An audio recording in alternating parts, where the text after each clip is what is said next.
In a stunning move by the Ukrainian Assembly, lawmakers have officially banned the historic Ukrainian Orthodox Church over its ties to the Moscow Patriarch, all as President Putin has promised devastating revenge for Ukrainian forces invading the Russian region of Kursk. Things are heating up in the Eurasian region, and we got the latest on the escalating tensions, both religious and military, between Russia, Ukraine, and NATO forces. Hey gang, it's me, Dr. Steve, your Patriot Professor, here to help you stay sane in these insane times. So make sure to smack that bell and subscribe button. Also, with all of the chaos that's breaking out all around us, are you prepared for handling medical emergencies if things were really to go awry? Well, now you can be, thanks to the Wellness Company. Gang, they're amazing. They've given me and my family the peace of mind to handle any medical crisis, from tick bites to the next pandemic. The Wellness Company's medical emergency kit is a true lifeline. It's chock full of essential meds like ivermectin, antibiotics, antivirals, and more. It's a kit that gives you peace of mind for this area of preparedness. And the Wellness Company, it's a team of renowned medical professionals, including Dr. Peter McCullough, Dr. James Thorpe, Dr. Harvey Risch, and even more truth-seeking doctors. This medical emergency kit that they put together sets the gold standard for safety and prevention. Do not wait until the next crisis is here. Get peace of mind now by visiting twc.health/Turley. Use code Turley for an exclusive $45 off and free shipping. You heard that right. Use promo code Turley. You're going to get $45 off and free shipping. I got my emergency pack.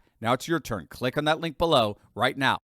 Ukrainian lawmakers, at the behest of President Vladimir Zelensky, have voted to officially ban the Ukrainian Orthodox Church as Kiev continues to sever religious, societal, and institutional ties with Moscow. Now, if you don't know, the Ukrainian Orthodox Church has for centuries been under the jurisdiction of the Moscow Patriarch as part of a Russian Orthodox civilizational sphere. The Orthodox Church is an episcopal structure, meaning it's structured around the authority of bishops, and the main bishop of Russia, the Moscow Patriarch, was, again for centuries, the head of the Ukrainian church. Now, the church was granted back in 1990 what's called an autocephalous status, which means that it was largely self-governing, but it was still under the overall jurisdiction of the Russian Orthodox Church as part of the Russian civilizational sphere. And this jurisdiction was historically seen as a sign of the spiritual and cultural fraternity between Ukrainians and Russians. But then something happened. In 2019, the Ukrainian Orthodox Church was granted complete independence from the Russian Orthodox Church by the Patriarch of Constantinople, Bartholomew, after he was lobbied heavily by then-President Petro Poroshenko, a virulent anti-Russian president who turned around describing the severing of the two churches as, quote, a great victory for the devout Ukrainian nation over the Moscow demons, a victory of good over evil, light over darkness.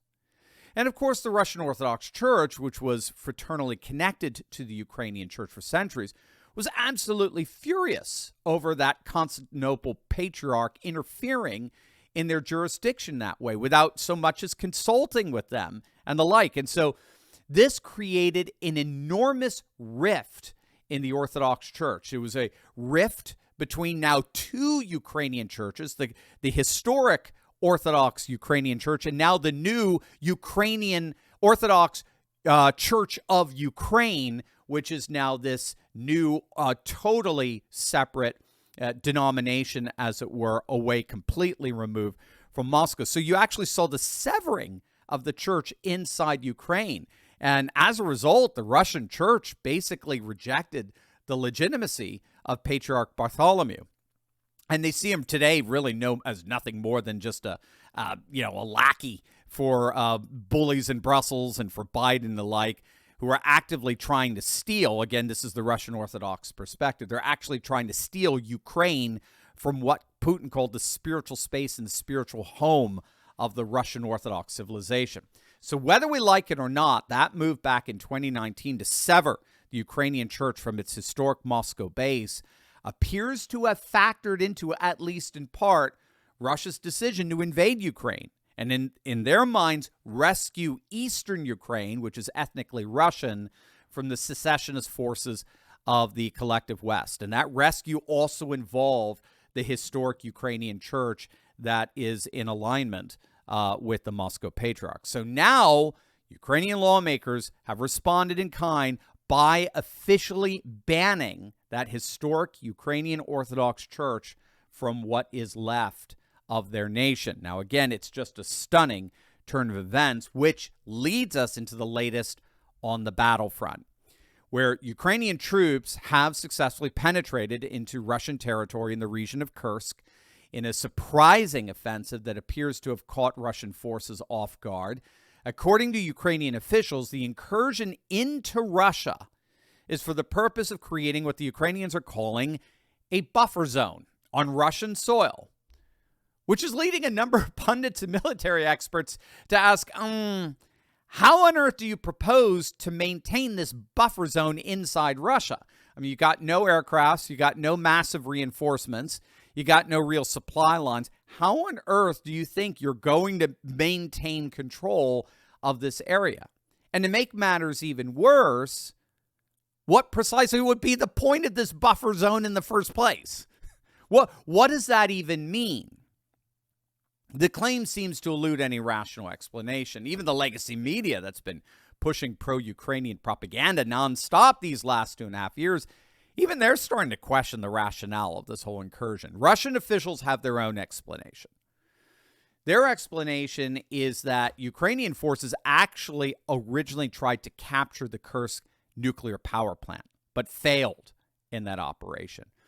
And at this point, if that is indeed true, that failure looks to be permanent because Ukraine simply doesn't have the forces to succeed in such a mission given Russia's fortification of the area since Ukraine's original attack some weeks ago. So according to Russian sources, as reported by RT, Russia Today, the Ukrainians are taking extremely heavy losses. They're estimating upwards of around 1,600 to upwards of 2,000 Ukrainian soldiers killed. Of course, that number is yet to be verified. Even RT is admitting that. But it does appear that the Ukrainians are taking severe losses as a result of this incursion into Russia, into Kursk. They're losing a lot of equipment. They're losing armored vehicles, missile systems, tanks, infantry. So this does appear to be a very, very costly incursion. But unfortunately for them, for the Ukrainians, the costs appear to be just the beginning. Russian forces are promising a massive retaliatory response to this offensive that may come as early as this week. It's being widely reported, most particularly within the dissident media ecosphere, that Russia is about to unleash the beast, as it were. This is what weapons analyst Scott Ritter is saying. He thinks Kursk changes everything. And this is largely because the Kursk invasion is not so much a Ukrainian invasion as it is a NATO invasion. The armed forces that invaded Kursk were effectively a NATO force. He's arguing these soldiers were not just Ukrainians. There were Poles in there. There were international mercenaries as part of their unit. And the weapons, the tanks, the artillery, the HIMARS, they're all NATO weapons that they're using. So if that's true, then we have to understand what happened at Kursk the way Putin and the whole of Russia understands it. NATO invaded Russia. Let that hit you. NATO invaded Russia. That's how Putin and the Russians see what's happening here in Kursk. And this changes literally everything. You need to put this all together. First, NATO, or better, Western forces, invaded their spiritual sphere. Now they're invading their spatial sphere. And make no mistake, this is precisely the kind of incursion that Russian forces were waiting for to justify launching an all-out and what will probably be a decisive assault on Ukrainian forces, which may in the end prove to be finally the collapse of what remains of the Ukrainian lines of defense in the Donbass. We have to remember that this incursion into Kursk actually redeployed a significant number of troops away from the Donbass lines. And so in many respects, Ukrainian Donbass lines are thinner and more brittle than they have ever been. And it looks like Russia is poised to take advantage of that. We'll most certainly all see what that retaliation involves. But Russia is not taking this as a mere desperate move on the part of Ukrainian forces starving for a win in the propaganda wars.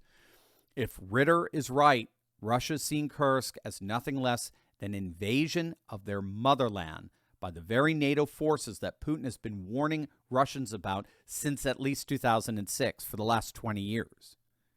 This is a totally unwinnable war for NATO, let alone Ukraine.